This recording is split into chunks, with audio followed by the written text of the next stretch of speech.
musanzwe mubimenyereye rero kari ku kivi naco bituma rero twarondeye umugwizatunga umushinga ntahe Sibomana Fulgence yashoboye kutugirira restaurant Holiday kuri Avenue de l'Université nimero 10 rero nashaka tuganirire atubarire ingene yumvira kugira ikiciyumviro cyo gutunganya iyi restaurant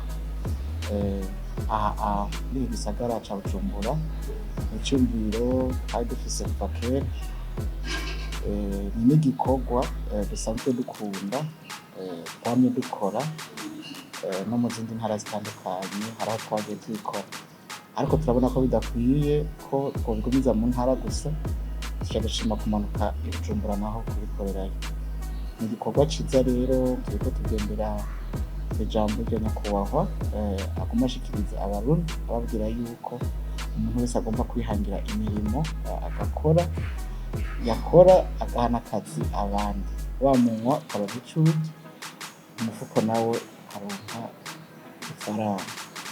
Muri iyo ntumbero twaciye dutegura iyi restaurant kugira ngo tuyikorere hano. Imvo ya mbere nuko hariho benshi twahaye akazi turiko turakorana no munsi dukorana n'abantu batari bake muri iyi restaurant kandi nabo babiboneramo akunguko. Iyindi ntumbero ya kabiri mu gisagara ca Bujumbura iterambere ko namwe uko muhabona ni restaurant nziza iteye igomwe kandi iteka neza. Rero tukifuza yuko twobandanya dukora iki gikorwa n'ahataraha tukabandanya twagura kugira ngo ibi byiza biri hano tubicane n'ahandi. Twahora dukorera mu ntara ya Gitega aho nyene twakorayo ibikorwa bya restaurant.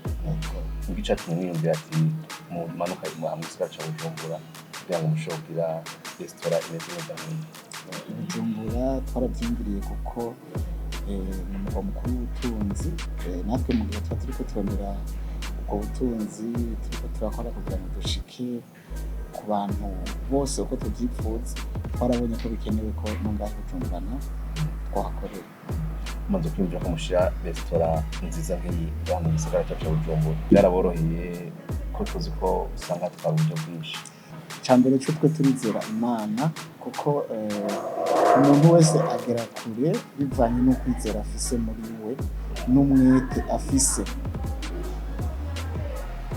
Biba byoroshe ariko kubera uko kwizera na vision y'umuntu uragwana kugira ngo ushike kutushaka ariko koroha koko ntibiba byoroshe. Ku bijanye n'imfungurwa nta kibazo tugira afise imodoka turagenda tukabirondera iyo biba biri ku masoko ngiyo turonse abantu benshi naho turayirungika ruguru ikabikurayo ikabizana no kuvuga mu bintu by'imfungurwa nta kibazo dufise.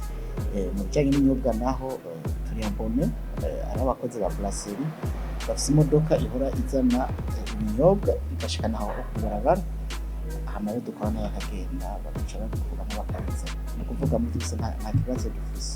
Turi mu byo gufungura abantu benshi bavuga nk'amayinvestisiyo makomeye bavuga ati maze kwifungura ngaha nta kibazo tugira kuko ngaha dukorana n'abantu babiza bifitiye impamyabushobozi.